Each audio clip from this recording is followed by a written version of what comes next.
The year is 1603. A new king sits on the English throne, James I.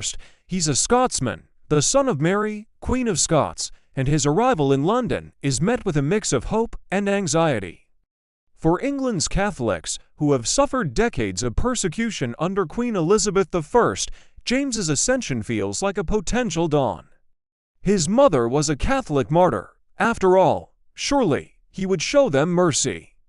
They hoped for an end to the crushing fines, the secret services held in darkened cellars, and the constant fear of the priest-hunters' knock on the door. But that hope, like a candle flame in a gale, was quickly extinguished. King James, eager to solidify his power and appease the powerful Protestant majority, made his position brutally clear. The old laws would not be repealed. In fact, they would be enforced with renewed vigor. Catholics were still barred from holding any public office, from practicing their faith openly, from being anything other than second-class citizens in their own land. The fines for not attending Protestant services were reinstated, crippling families who dared to hold onto their ancestral faith. Imagine the atmosphere. London, a bustling city of merchants and nobles, is also a city of whispers. In the taverns, men speak in hushed tones. In the grand houses of the Catholic gentry, secret chapels are hidden behind false walls. Every shadow could conceal a spy, every friendly face a potential informant. The air is thick with paranoia and resentment. For the Catholic community, the dream of a tolerant England has died. Desperation is setting in. And when people are pushed to the brink, when all legal and peaceful avenues for change are sealed shut, they begin to consider the unthinkable. In the heart of the country, in the Midlands, a small group of Catholic gentlemen begins to meet in secret. These are not common rabble-rousers. They are landowners, soldiers, men of means and influence, men like Robert Catesby. Catesby is a charismatic and imposing figure, a man known for his unwavering faith and his fierce, almost reckless courage. He has seen his family lands seized, his friends imprisoned. He has felt the sting of injustice his entire life. He's watched as every petition, every plea for tolerance has been contemptuously dismissed by the Crown. For Catesby and his friends, the time for talk is over. The time for prayer and patience has passed. They believe that King James and his Protestant government are a disease plaguing the soul of England, and a disease requires a drastic remedy, a surgical strike. Catesby gathers his most trusted confidants, men like Thomas Wintour, a thoughtful and well-traveled scholar, and his cousin, the fiery and impulsive John Wright. They meet in darkened rooms, far from the prying eyes of the state's intelligence network, their faces lit by flickering candlelight. What starts as a murmur of discontent soon crystallizes into a concrete, audacious plan. Catesby's vision is not for a small rebellion or a simple protest. It is for something far more dramatic, far more terrifying. He proposes a single, cataclysmic blow that would wipe out the entire Protestant establishment in one fiery instant. He wants to destroy not just the king, but his chief ministers, the Protestant bishops, the members of the House of Lords and the House of Commons. All of them, all at once, his target, the state opening of Parliament. An event where the entire political and religious leadership of England would be gathered in one place, the Palace of Westminster. The plan is simple in its horrifying logic. If you want to change the government, you must first remove it. And they would remove it with gunpowder, lots of it. Enough to blow the House of Lords, and everyone in it, to smithereens. This wasn't just treason, it was an act of terrorism on a scale never before imagined. It was a desperate gamble by desperate men who felt they had nothing left to lose. To carry out such a complex and dangerous operation, they needed a specialist. Someone with military experience, a cool head, and an unshakable resolve. Thomas Wintour travels to the continent, to the battlefields of Flanders, where English Catholic exiles were fighting for the Spanish. There, he finds the perfect man for the job. A devout soldier, a seasoned explosives expert with a quiet intensity and a reputation for being absolutely fearless. His name is Guido Fawkes, Guy Fawkes. Fawkes is not a hot-headed idealist like some of the others. He is a professional, a man of action who believes deeply in the Catholic cause. He sees the plot not as murder, but as a righteous act of war against a heretical regime. When Wintour lays out Catesby's terrifying plan, Fawkes doesn't flinch. He agrees to return to England to take on the most dangerous role of all, the man who would light the fuse. Back in London, the plot begins to take shape. Using his connections, one of the conspirators, Thomas Percy, a distant relative of the powerful Earl of Northumberland, manages to rent a small house right next to the Houses of Parliament. The initial plan is to dig a tunnel from the cellar of this house under the foundations of the House of Lords and place the gunpowder directly beneath the chamber. It's back-breaking, nerve-wracking work. They dig in shifts, day and night, their hands raw, the sound of their shovels muffled by the noise of the city above. Every footstep on the street outside, every knock on a nearby door, sends a jolt of panic through them. But fate, it seems, offers them a shortcut. An opportunity arises to rent a cellar, a storeroom, located directly beneath the House of Lords itself. It's almost too good to be true, no more digging. They can simply move the gunpowder into position. Under the guise of storing firewood and coal for the winter, Catesby and his crew begin the slow, dangerous process of transporting barrels of gunpowder across the River Thames by boat under the cover of darkness. They ferry barrel after barrel into the undercroft, hiding them beneath a pile of firewood and lumber, 36 barrels in total.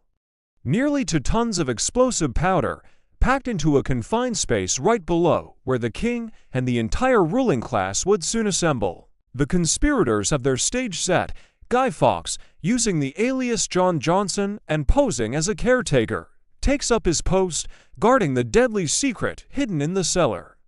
All they have to do is wait for the opening of Parliament, scheduled for the 5th of November, 1605. As the date draws near, the tension among the plotters becomes almost unbearable. They are on the verge of changing history forever, but a moral dilemma begins to haunt them. While their primary targets are the king and his Protestant government, they know that the explosion will not discriminate. There are Catholic lords who, despite being barred from full participation, would still be present at the state opening. Would it be right to kill their own, to sacrifice fellow believers for the greater cause? This question causes a deep rift within the group.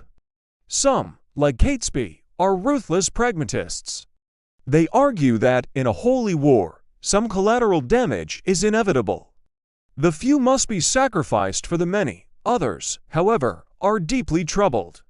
Their consciences ache at the thought of killing innocent Catholics alongside their Protestant enemies. One of these men, likely Francis Tresham, whose brother-in-law Lord Monteagle would be at Parliament, decides he cannot stand by and let it happen. He has to warn him. In late October, just 10 days before the planned attack, Lord Monteagle is at his home when a mysterious messenger delivers an anonymous letter. The letter is cryptic, written in a strange, disguised hand. It warns him to devise some excuse to stay away from the opening of Parliament. It speaks of a terrible blow that will be struck, yet the perpetrators will not be seen. Monteagle is baffled, but alarmed. He doesn't dismiss it as a prank. He immediately takes the letter to Robert Cecil, the Earl of Salisbury, and the King's chief minister, a man whose spy network is legendary. Cecil reads the letter. He is a master of political intrigue, a man who sees plots and conspiracies everywhere. He understands the veiled language, a terrible blow. He immediately suspects it refers to gunpowder. But he doesn't act rashly. He plays his cards close to his chest. He shows the letter to the king, but they decide to wait. They let the conspirators believe their secret is still safe. They want to catch them in the act. They will search the Parliament buildings, but not until the very last moment, on the night of November the 4th, the eve of the attack. The trap is set. Unaware that their secret is out, Guy Fawkes makes his final preparations in the cellar. He arranges the slow-burning fuses. He checks his pocket watch, a modern marvel for the time, counting down the hours until he will ignite the powder keg beneath English society. Above him, the government is quietly preparing to spring its trap. The fate of the king, the government, and the conspirators themselves now hangs by the thinnest of threads, all converging on a dark, damp cellar on a cold November night. The final act of this incredible drama is about to begin. History isn't just what happened, it's what was hidden. Welcome to the Chrono Archives, where lost empires rise again, forgotten legends speak, and ancient truths are brought back to life. From world-shaping history and powerful myths to legendary rulers and timeless civilizations, every story here is carefully uncovered, deeply researched, and cinematically told. The past is calling, will you answer?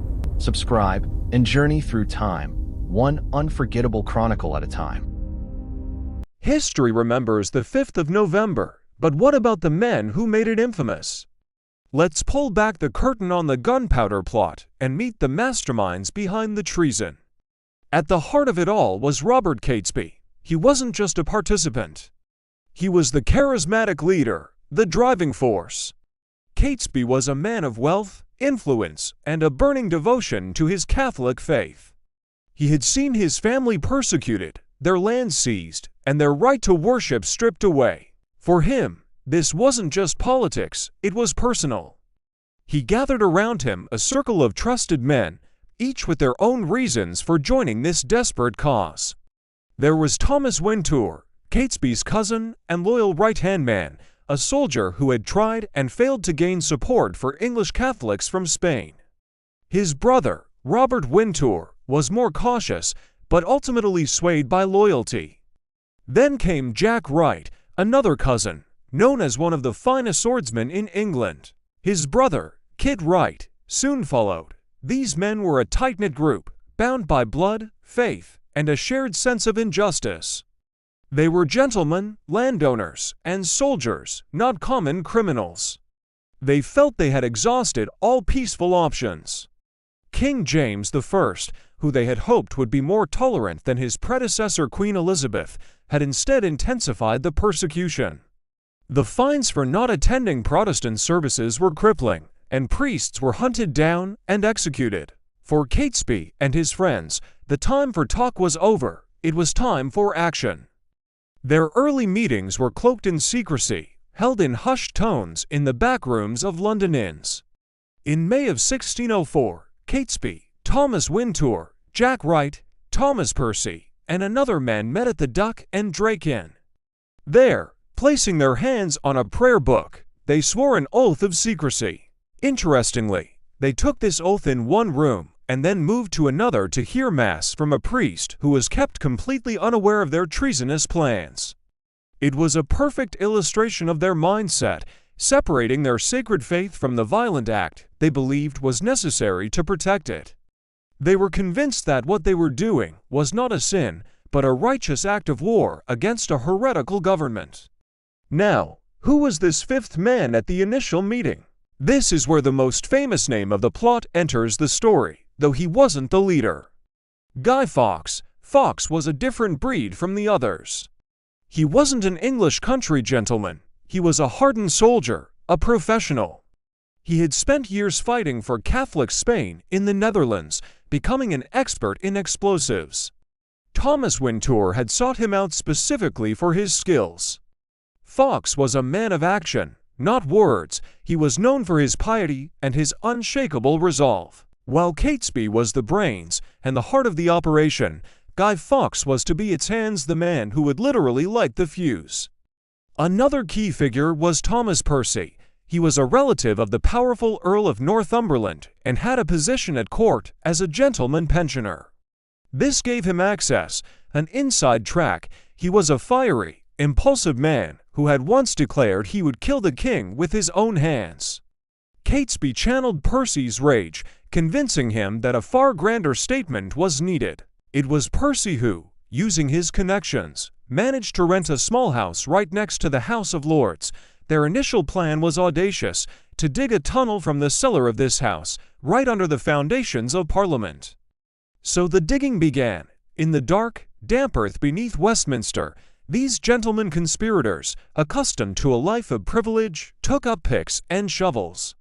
It was back-breaking, grueling work. They worked in shifts, their hands blistered, their fine clothes covered in mud. The earth they excavated had to be hidden, disposed of without raising suspicion. They lived on stored pies and beer, rarely venturing out. The psychological toll was immense. Every footstep on the street above, every knock on the door, sent a jolt of fear through them. They were constantly on edge, living on a knife's edge of discovery. The sheer physical difficulty of the tunneling, however, soon proved to be their first major obstacle. The stone foundation of the House of Lords was 9 feet thick, far more formidable than they had anticipated. Their progress was painfully slow, just as their spirits were beginning to fail, a stroke of luck, or so it seemed. They heard a rumbling sound from above. Fearing they had been discovered, they drew their swords, ready for a final, desperate stand. But the noise was something else entirely. It was coal being moved out of a cellar, a storeroom located directly beneath the House of Lords itself. The very chamber they had been trying to tunnel under was available for rent. It was a moment of what they saw as divine providence. Thomas Percy, with his respectable connections, easily secured the lease for the undercroft, claiming he needed it for storage. Their tunneling nightmare was over. Now, they had the perfect, ready-made location to place their gunpowder. The plot expanded. The original 5 conspirators realized they needed more men and more money to pull this off. They carefully recruited others, men they could trust implicitly. There was Robert Catesby, who was entrusted with guarding the gunpowder at a safe house in Lambeth. Ambrose Rookwood, a wealthy young man known for his magnificent stable of horses, was brought in to provide fresh mounts for a swift escape after the explosion. Francis Tresham was another wealthy recruit, but he would prove to be a weak link. His conscience was torn, especially since 2 of his relatives, both lords, would be present at the opening of Parliament. This inner conflict would later have disastrous consequences.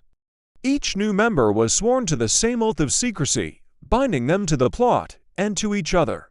With the team assembled and the location secured, the next phase began, moving the gunpowder. Under the cover of darkness, they transported dozens of barrels across the River Thames. The boat, heavy with its deadly cargo, sat low in the water. One wrong move, one curious night watchman, could have ended everything. They rowed silently, their faces illuminated only by the faint moonlight. Guy Fawkes, the explosives expert, took charge of the cellar. He carefully arranged the 36 barrels of gunpowder, a quantity more than enough to obliterate the entire Palace of Westminster and everyone in it. To disguise the barrels, they were covered with piles of firewood and iron bars, making it look like an ordinary fuel store. Fawkes, adopting the alias John Johnson, posed as Thomas Percy's servant, the humble caretaker of the storeroom. As the months ticked by, the date for the opening of Parliament was postponed several times, stretching the conspirators' nerves to the breaking point. They had to lie low, maintain their cover stories, and guard their terrible secret. Imagine the tension, living for over a year with this explosive plan. Every day was a risk. They had invested their fortunes, their reputations, and their very lives in this single, violent act. Their motivation was a potent cocktail of religious fervor, a desire for revenge against a state they saw as tyrannical, and the ambition to seize political power. If they succeeded, they planned to install King James's young daughter, Princess Elizabeth, on the throne as a puppet Catholic queen. It was a complete regime change, orchestrated by a handful of determined men operating from the shadows. The gunpowder sat waiting in the dark, a silent testament to their deadly resolve. The fuse was ready, all they needed was the signal. All right, let's set the scene. It's early 1605. The air in London is thick with suspicion and political tension. For a small group of Catholic conspirators, led by the charismatic Robert Catesby, the time for talk is over, the time for action has arrived. Their plan, audacious and terrifyingly simple, is now in motion. The target, the very heart of Protestant England, the Houses of Parliament. And not just the building, but everyone inside it during the state opening of Parliament.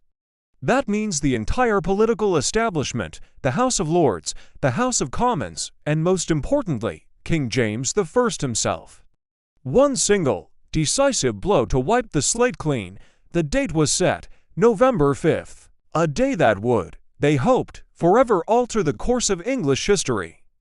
But how to achieve such a monumental act of destruction? The answer lay directly beneath the feet of their enemies. The group had managed to secure a lease on a cellar, a dusty, forgotten space located directly under the House of Lords. This was their golden opportunity. The location was perfect, a Trojan horse placed right inside the enemy's fortress. The man tasked with the most dangerous part of the operation was Guy Fawkes.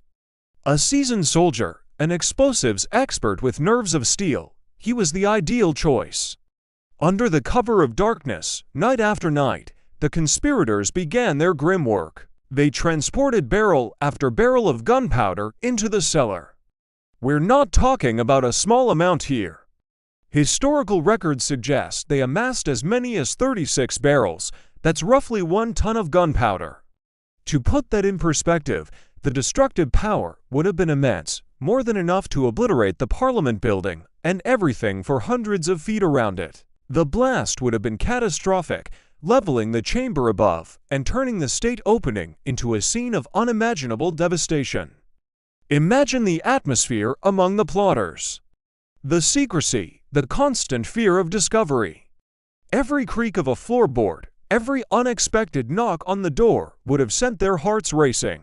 They were a tight-knit group, bound by a shared faith and a desperate cause, but the pressure must have been immense. Robert Catesby, the mastermind, had to keep morale high, reminding them of what was at stake. For them, this wasn't just about destruction, it was about revolution. It was about restoring what they saw as the rightful religion to England. They used aliases and secret meeting spots, communicating in coded messages. Thomas Percy, one of the key plotters and a relative of the powerful Earl of Northumberland, used his connections to secure the lease for the cellar. He claimed it was for his master, the Earl, giving their operation a veneer of legitimacy. This was a high-stakes game of deception. They moved the gunpowder across the River Thames by boat, likely at night, a slow, painstaking process. Each barrel represented a step closer to their goal, but also a step closer to the gallows if they were caught. Visualize the scene, the dark, damp cellar, lit only by a flickering lantern. The air is thick with the smell of damp earth and gunpowder. Guy Fawkes is there, meticulously arranging the barrels, covering them with firewood and coal to hide them from any prying eyes. He knows every inch of this space. He knows that if their plan succeeds, this cellar will be the epicenter of an earthquake that will shake the nation to its core. The excitement must have been palpable, a thrilling, terrifying mix of purpose and dread. They were on the edge of history or on the edge of a cliff. But as the months ticked by and the date of the state opening approached, things started to get complicated. The original date for the opening of Parliament was postponed several times due to fears of the plague sweeping through London. This delay stretched the conspirators' nerves to the breaking point. Their resources were dwindling, and the longer they had to wait, the greater the risk of exposure. Each postponement meant more time spent guarding their deadly secret, more nights spent in anxious anticipation. The plan was audacious, the execution meticulous, and the stakes could not have been higher. They had the location, the materials, and the personnel. Everything was in place for what they believed would be a righteous act of divine justice. As October 1605 drew to a close, and the final date of November 5th was confirmed, the plotters prepared for the final act. They believed they were on the cusp of changing the world. Little did they know, their carefully constructed plan was about to unravel in the most dramatic way possible. But that's a story for the next part of our journey. Thank you for watching, and if you're enjoying this deep dive into one of history's most infamous plots, make sure to subscribe and hit that notification bell so you don't miss what happens next. In the dead of night, on October 26, 1605, a letter arrives at Whitehall Palace. It's addressed to Lord Monteagle, a prominent Catholic peer. The letter is anonymous, the handwriting disguised, but its message is terrifyingly clear. Stay away from the opening of Parliament. It speaks of a terrible blow that will be dealt, yet the perpetrators will not be seen. Monteagle, alarmed, doesn't hesitate. He rushes the letter to Robert Cecil, the king's chief minister. For Cecil, this is the first tangible threat of a conspiracy he has long suspected. The vague warning sets in motion a chain of events that will unravel one of the most audacious plots in English history. The king's spies and ministers are now on high alert. The warning is cryptic, but the mention of a blow without being seen suggests something hidden, something explosive. Their minds immediately turn to the Houses of Parliament, the very heart of the English government. Cecil, a master of statecraft and espionage, begins to coordinate a response. But he plays his cards close to his chest. He decides to let the plot ripen, to allow the conspirators to think they are still safe. A premature move could scatter them before the full scope of their plan is understood. So, they wait and watch, letting the tension build as the date for Parliament's opening, November 5th, draws ever closer. The initial searches of the Parliament cellars are deliberately casual, designed not to raise suspicion. On the first pass, they find a large pile of firewood in a cellar directly beneath the House of Lords. Standing beside it is a man who calls himself John Johnson, the servant of a certain Thomas Percy. He appears calm, unfazed. But the search party, led by the Lord Chamberlain, notes the sheer quantity of fuel far more than needed for a small household. The seed of suspicion has been planted. The man they met, this John Johnson, is none other than Guy Fawkes, the explosives expert. As the final hours tick down to November 5th, the sense of dread in the halls of power is palpable. King James himself, having reviewed the anonymous letter, is convinced the threat is real and involves gunpowder. He orders a second, more thorough search of the Parliament cellars. This time, they will not be so casual. In the cold, dark hours just after midnight, a small party, led by Sir Thomas Knivet, a trusted courtier, descends once more into the labyrinthine undercroft of Parliament. They move quietly, their lanterns casting long, dancing shadows on the stone walls. The air is thick with the smell of damp earth and something else. Something chemical. They approach the same cellar they had inspected earlier. The massive pile of firewood is still there. But this time, they are not leaving anything to chance. They find the same man, John Johnson, still guarding his master's property. He seems surprised to see them again, but maintains his composure. Knivet orders his men to start clearing the firewood away. As they pull back the logs and coal, their hands hit something hard, something that doesn't feel like wood. They uncover barrel after barrel, hidden beneath the fuel. 36 barrels in total, they are filled with gunpowder. A massive quantity, more than enough to obliterate the entire building and everyone in it. At that moment, Guy Fawkes knows the game is up. He is swiftly seized. They search him and find matches and a slow-burning fuse in his pocket. He was mere hours away from lighting the fuse and unleashing hell. Fawkes is arrested on the spot, his alias exposed, his mission a catastrophic failure. The great terrible blow has been averted at the very last second. Guy Fawkes is taken directly to the king's bedchamber for an initial, informal questioning. Despite the gravity of his situation, he is defiant, almost arrogant. He freely admits his name is Guy Fawkes and that his intention was to blow the king and all of Parliament to kingdom come. When asked by one of the Scottish lords what he would have done with all the gunpowder, he reportedly sneered that he would have blown them all back to Scotland. He shows no remorse, only regret that his plot failed. His steely resolve impresses even the king, who remarks that Fawkes possesses a Roman resolution, but this defiance will not last. The king, determined to uncover the entire network of traitors, authorizes the use of torture. Fawkes is transferred to the Tower of London, a place from which few secrets could be kept. Meanwhile, news of Fawkes's capture spreads like wildfire among the other conspirators. The leader, Robert Catesby, and his inner circle were waiting for the news of the explosion at an inn not far from London. When they instead learn that the plot has been discovered and Fawkes is taken, panic sets in. Their grand design has crumbled into dust. Their only option now is to flee. They ride frantically northwest, towards the Midlands, where they had hoped to spark a Catholic uprising following the assassination of the king. They gather their fellow plotters along the way, their numbers swelling slightly, but their hopes are fading. They are no longer revolutionaries on the cusp of victory. They are fugitives, hunted men with a price on their heads. They raid stables for fresh horses, their desperate flight leaving a trail for the authorities to follow. Back in the Tower, Guy Fawkes is subjected to the horrors of interrogation. The methods were brutal, designed to break a man's body and spirit. He is first shown the instruments of torture, then subjected to the lesser tortures, and finally, the full, agonizing force of the rack. For days, he holds out, his incredible willpower resisting the intense pain. He refuses to name his co-conspirators, protecting them even as his own body is being torn apart. But eventually, under unimaginable agony, he breaks. His will is shattered, and he begins to confess. He reveals the names, the places, the entire intricate web of the conspiracy. His signature on the confession document, taken after the torture, is a barely legible scrawl, a testament to the torment he endured.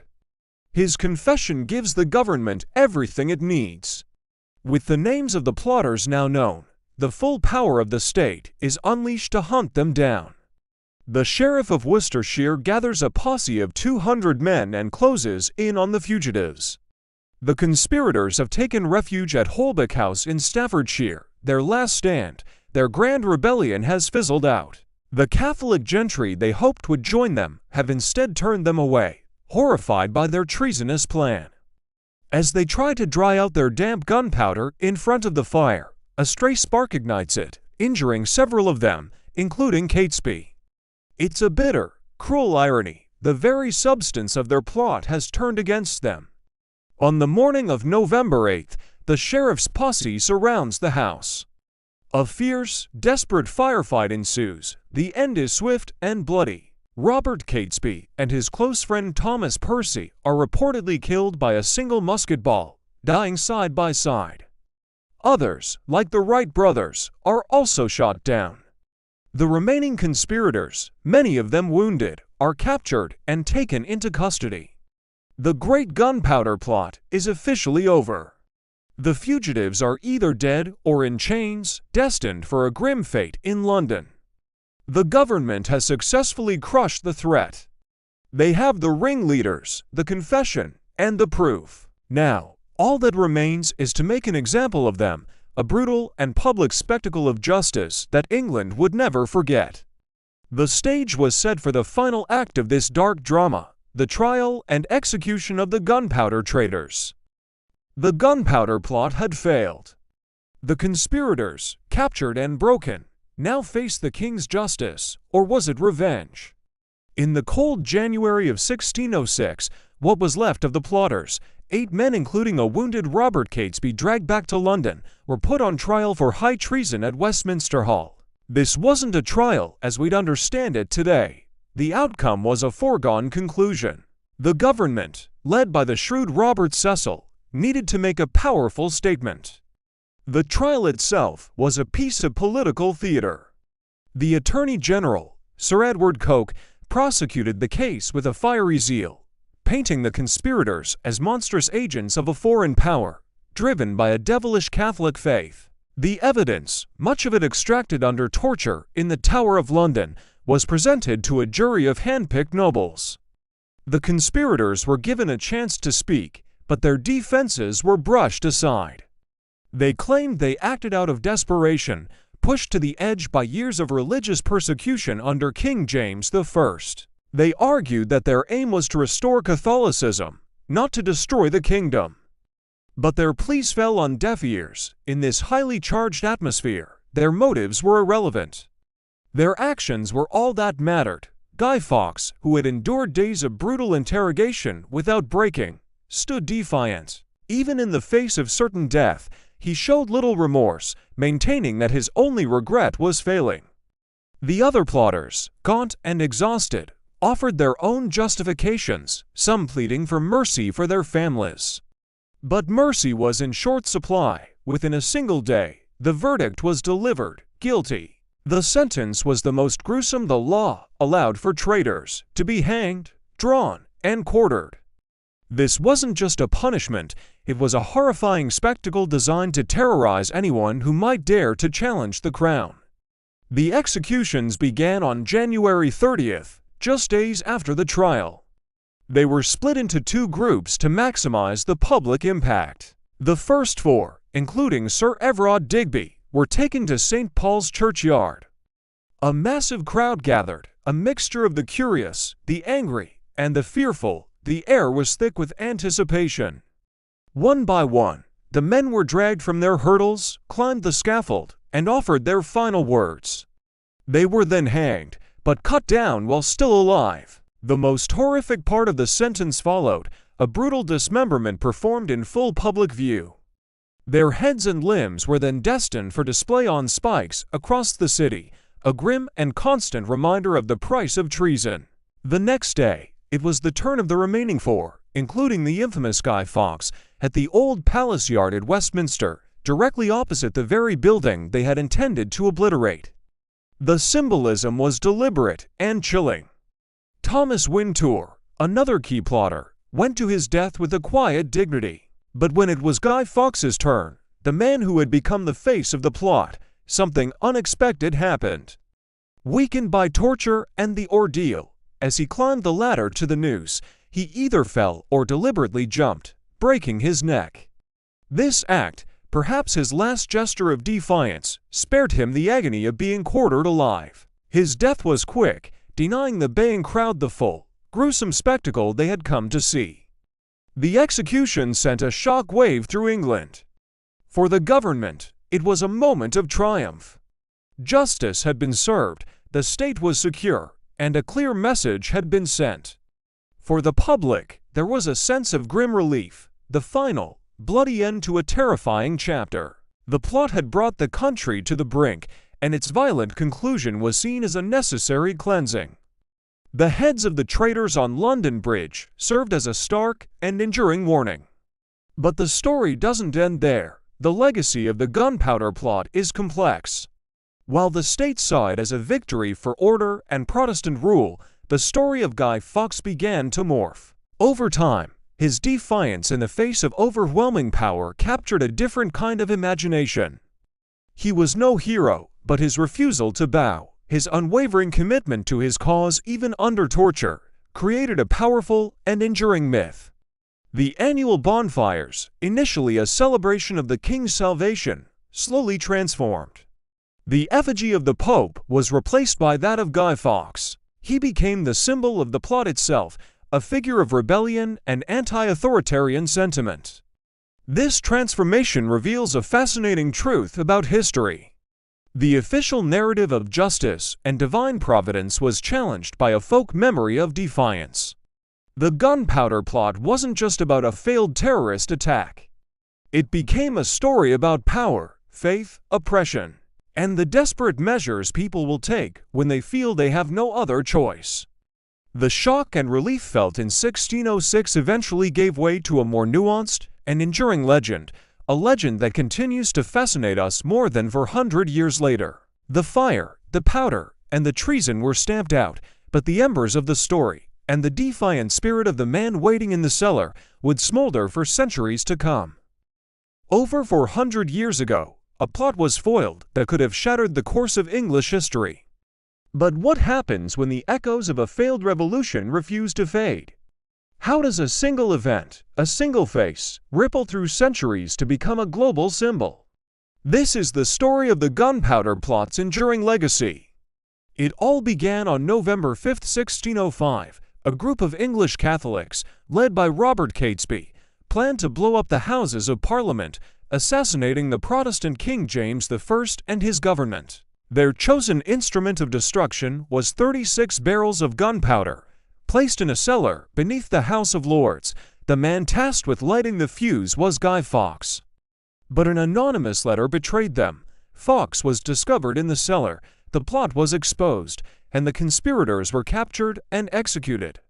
The immediate result was a sigh of relief from the Protestant establishment, but the long-term consequences were far more complex and far-reaching. In the immediate aftermath, the failure of the plot was a massive political victory for King James I. It was framed as an act of divine providence, proof that God himself had protected the Protestant monarch. This narrative was powerfully reinforced. An Act of Parliament was passed, designating November 5th as a day of public thanksgiving for the joyful day of deliverance. This wasn't just a suggestion. It was a mandatory annual event. People were required to attend church services to thank God for sparing the king. This act cemented the connection between Protestantism and English national identity, casting Catholicism as a dangerous, foreign, and treacherous threat. For decades, even centuries, anti-Catholic sentiment intensified. New laws were passed, restricting the rights of Catholics to vote, own land, or hold public office. The plot became the ultimate justification for their persecution, a perpetual reminder of their supposed disloyalty. And so, Bonfire Night was born. Initially, the celebrations were spontaneous outpourings of relief and loyalty. People lit bonfires on the streets to celebrate the king's survival. Over time, these celebrations became more formalized, more ritualized. An effigy of the Pope was often the guest of honor on these bonfires, a potent symbol of anti-Catholic feeling. As the centuries rolled on and direct animosity towards the Pope waned, a new figure took his place, Guy Fawkes himself. The man who guarded the gunpowder became the central effigy, the guy to be burned. Children would create these straw-filled figures and parade them through the streets, asking for a penny for the guy, the money used to buy fireworks. The familiar rhyme, remember the 5th of November, gunpowder, treason and plot, was chanted by generations, embedding the story deep into the cultural memory of Britain. This tradition continues to this day. Every year, across the United Kingdom, and in some parts of the Commonwealth, the sky on November 5th ignites with fireworks. Bonfires roar, and effigies of Guy Fawkes, and sometimes contemporary political figures, are consumed by the flames. For many, it's simply a fun autumn festival, a night for toffee apples, sparklers, and spectacular pyrotechnic displays. It's a community gathering, a spectacle of light in the darkening days of the year. The original religious and political intensity has largely faded for the general public. It's become a folk tradition, its origins often a hazy bit of school history. But the core elements, the fire, the effigy, the remembrance of a plot, are direct descendants of the events of 1605. It is a fascinating example of how a society can transform a moment of political trauma into a national celebration, sanding down the sharp, sectarian edges over time while preserving the core ritual. But the legacy of Guy Fawkes extends far beyond British bonfires. In the 20th and 21st centuries, his image underwent a radical transformation. This was largely thanks to a graphic novel, V for Vendetta, written by Alan Moore and illustrated by David Lloyd in the 1980s. In their dystopian vision of a fascist Britain, the enigmatic anarchist revolutionary, V, dons a stylized Guy Fawkes mask to fight against the oppressive regime. V seeks to blow up Parliament, not as a Catholic conspirator, but as a symbol of rebellion against tyranny. This work of fiction completely reframed Guy Fawkes. He was no longer just a failed religious extremist or a children's scarecrow. He became an icon of resistance, a champion of the people against an overbearing state.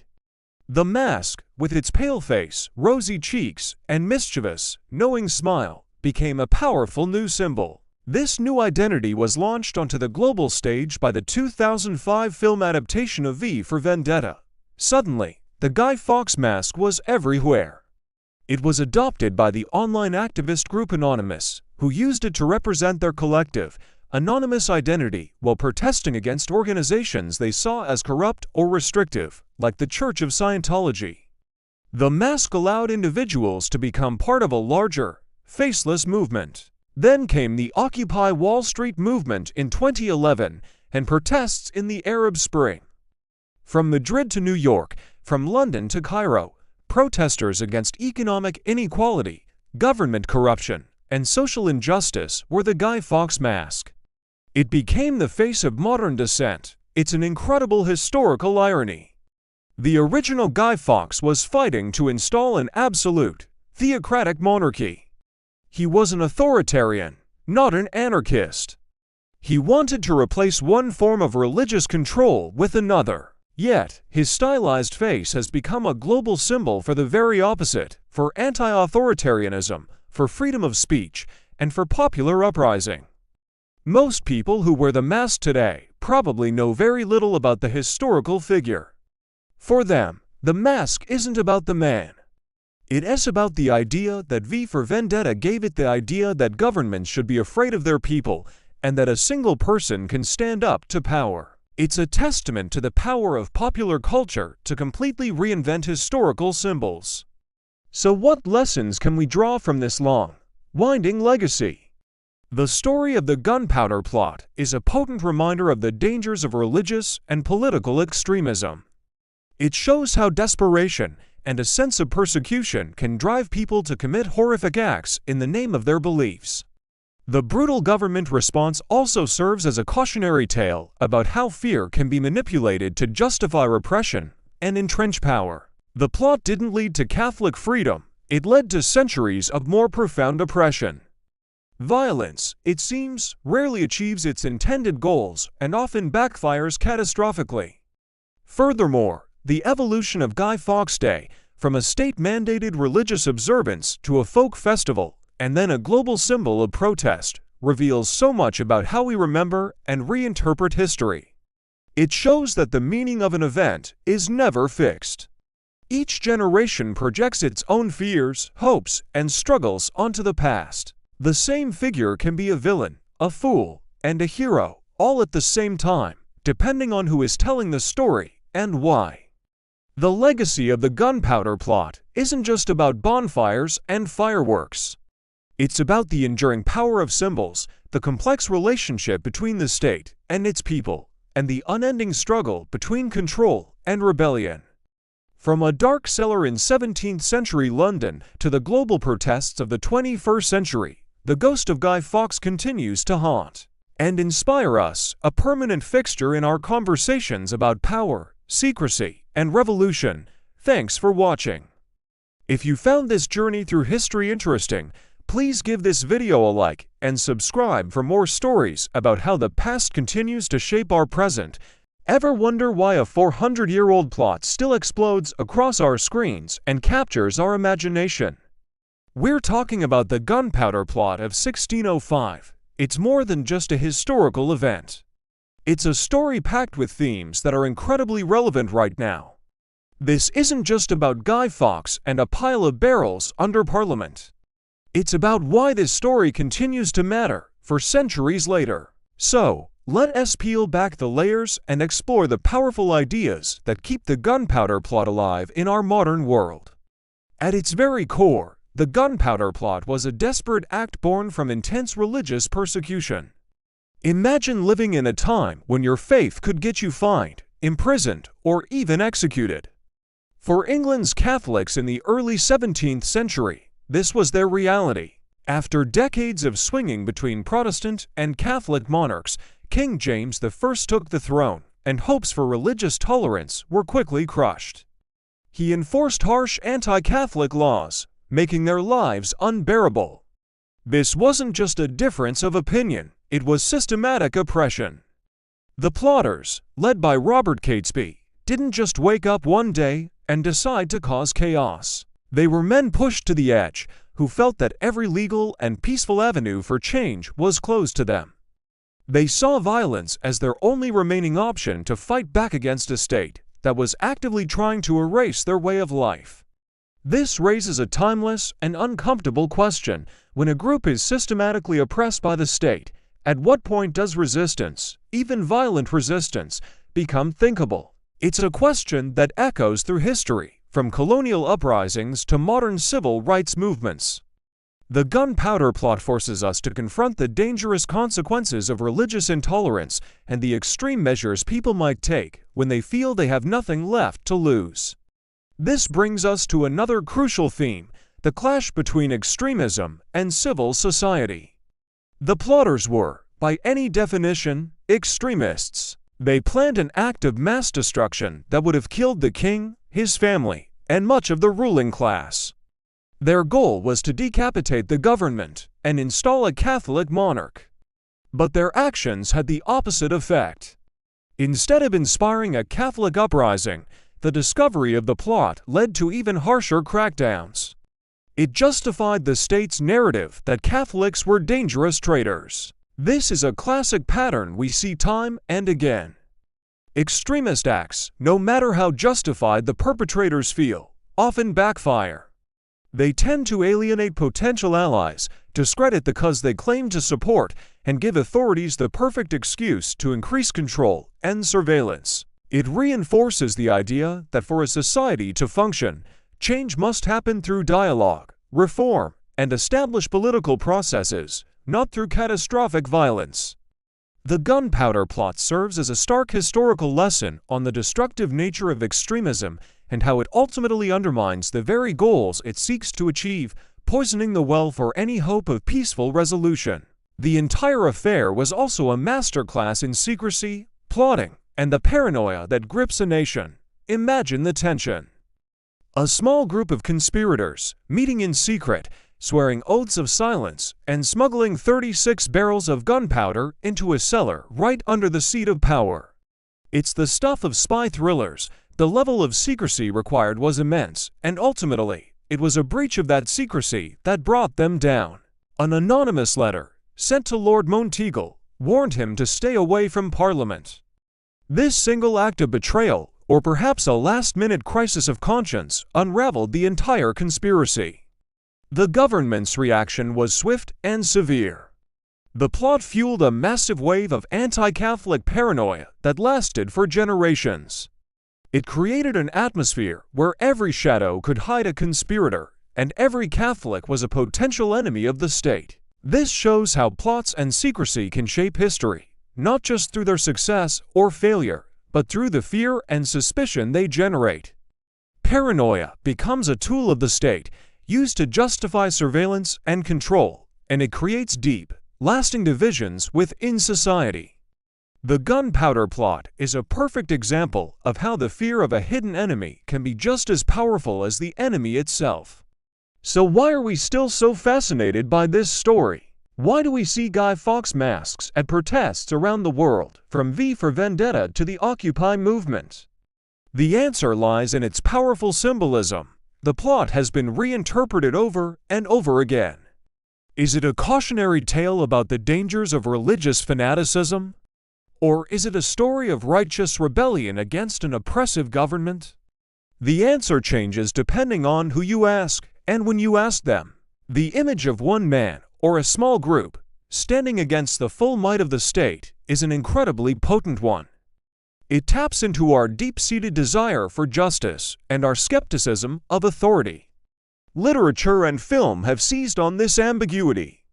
Authors have portrayed the plotters as everything from misguided villains to tragic heroes. V for Vendetta famously transformed Guy Fawkes into a symbol of anarchist freedom fighting, a hero for the disenfranchised. This lasting fascination shows how historical events can become powerful myths. They are stripped of their specific context and become universal symbols that can be adapted to almost any struggle. The Gunpowder Plot is no longer just about 17th century English politics. It's about the eternal struggle between the individual and the state, between freedom and control, and between belief and power. Looking back, the Gunpowder Plot is a complex tapestry woven with threads of persecution, extremism, paranoia, and rebellion.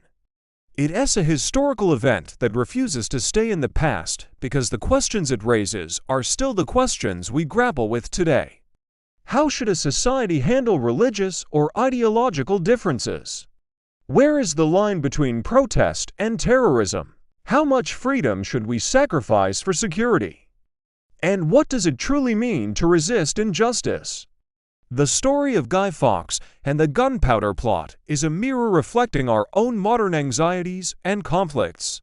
It reminds us that the struggle for power, faith, and freedom is a story that is constantly being rewritten, but the core themes remain a dramatic and vital part of our shared human experience. It's a piece of history that continues to speak to us, urging us to think critically about our world, our leaders, and our own beliefs.